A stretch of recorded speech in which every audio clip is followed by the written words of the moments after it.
Super Mario Bros. Wonder Direct. It looks great. I like it. I like how Mario Bros. Wonder looks great a lot. But when it was announced, there was one problem, one really big problem that I have with how it looked. And I made an entire video about that. And I would like to go back in time, and I'd like to tell the version of me that made that video, he doesn't have to worry anymore. We won. Now, if you don't know, my opinion on 2D Mario games is that they should be more like 3D Mario games. Since the first Super Mario Bros. On the NES, most 2D platformers have used the same traditional formula. Like, Mario has used it, Yoshi uses it, Kirby uses it, Donkey Kong Country uses it, even outside of Nintendo, like, Sonic uses it, Crash Bandicoot uses it. It's what platformers are. You find a level, you complete a level, and then you go on to the next level. Then you find another level, and you complete that level, and you go on to the next level. You go left to right. It's simple, it's easy to understand, but it is overdone to heck with how simple it is. And 2D side-scrollers, they don't have to be like this. They don't have to. Alright, Super Mario 63 is a Mario fan game that's like a sandbox Mario game. It's like Mario 64, but in 2D. And what I want is a 2D game like that. Like a 2D Mario sandbox game. Can be like 64, could also be like Odyssey. You know, maybe we can even get one like Galaxy. Like, that's not a sandbox game, but Galaxy has got to be, by far, the most creative and intuitive and least streamlined linear platformer I've ever seen. Because, like, there's multiple missions per level, you can do multiple levels in all sorts of different orders.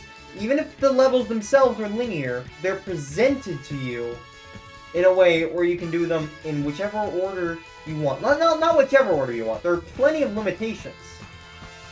But your options branch out and become greater the more levels you complete. And that is amazing. And I know it's possible for linear 2D platformers too, because Mario Maker 2 did something similar with its campaign mode. And that has been all I've wanted. That's been all I've wanted from 2D platformers. From 2D Mario especially.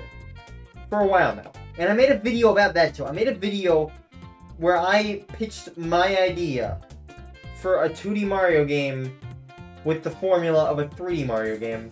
And that kicked off my 2D game pitch series. And then came the fateful day of June 21st, 2023.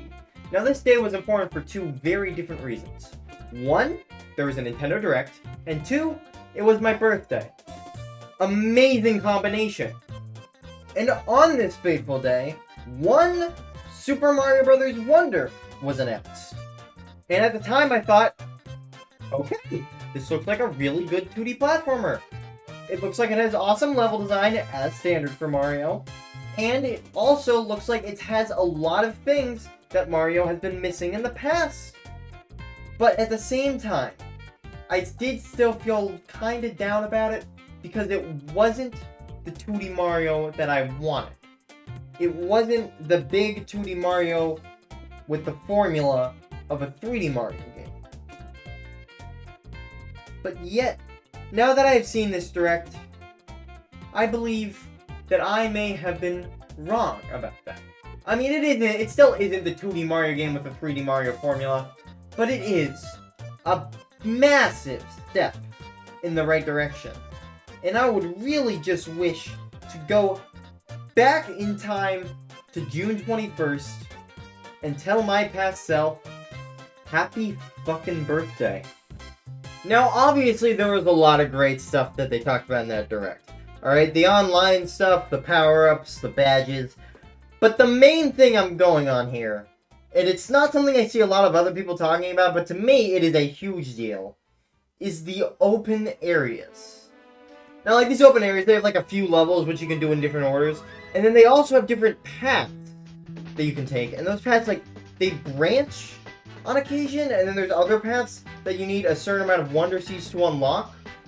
This is a huge deal, because, like, branching paths and different orders you can do levels in, not all orders, but different orders. That's like the Mario Galaxy thing I mentioned. Mario Galaxy 2, like, obviously this isn't on the same level as Mario Galaxy. As I said, they didn't go all the way with it like I would have liked.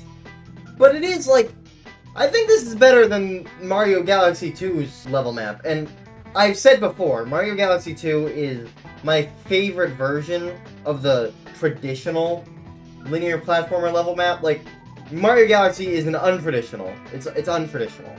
But Galaxy 2 is traditional, but it's my favorite way it's been done. And I think Wonder might be beating that here. I mean, they both have branching paths, but Wonder seems to be doing the branching paths differently than Galaxy 2. And for one, that's uniqueness, that's good. But for two, while Galaxy 2 has the hub world with the Starship Mario that you are moving around with while on the world map, Wonder has the actual world map being a world. Like, we don't need a hub world because the world is our hub world itself. I mean, there's shops, there's pipes, there's houses, there's paths that you need the Wonder Seeds to unlock. And like, Galaxy, you unlock some levels with some stars, and Galaxy 2, you unlock new worlds with some stars. But like, unlocking paths with stars on the world map is, I think, probably my favorite use of the mandatory collectible you get at the end of each level. And even then, like, the mandatory collectible you get at the end of each level, that's another huge thing. Because in previous 2D Mario games, your goal is just get to the end, and then you get to progress forward and unlock the next level.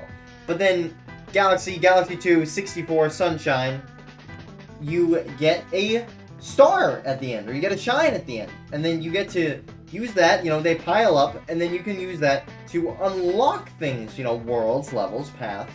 And that's what they're doing here, you know? You get something that you need at the end instead of just moving forward at the end. I mean, you know, the flagpole is still there, but it's just ornamental at this point. The real thing is the Wonder Seed. Now, there is one thing I'm worried about, and that's the mid-level Wonder Seeds. Now, of course, those are preceded by Wonder Sequences, and Wonder Sequences look great. I'm not worried about them at all. They look like so much fun. But they said in the Treehouse presentation that some of these sequences would be, like, hidden. They'd be, like, secrets. And now, on paper, secrets in linear platformers are great. They're awesome, because they add a lot of nuance to the game that it wouldn't otherwise have. And nuance is great. But then you have to take into account that, especially if it's, like, mandatory, like, if you need something, like, you need Wonder Seeds. You don't need all the Wonder Seeds, but you're gonna need some Wonder Seeds. If you don't get it, but you need it for something, then you're gonna have to go back and then play the level again, so that you can find the Wonder Seed. And having to replay levels to find secrets is not a good thing. It's not a good thing I like in platformers. Yoshi's Crafted World had a lot of that, and even though I love Yoshi's Crafted World, that was a big problem in it. Is that you constantly needed flowers to progress, but you didn't get flowers from beating levels, you found flowers in the levels, and while it was super fun to find them in levels, you had to replay levels if you didn't find them the first time. And that was annoying. But I don't imagine that lots of them will be hidden, because I don't think they're going to want all the Wonder Flower sequences to be stuff that you have to seek out. And even then, like, there's going to be other ways to get enough Wonder Seeds you need than by finding and doing all of the secret Wonder Seed sequences, probably. I doubt they'll be required. You'll probably only have to replay, like, a couple levels.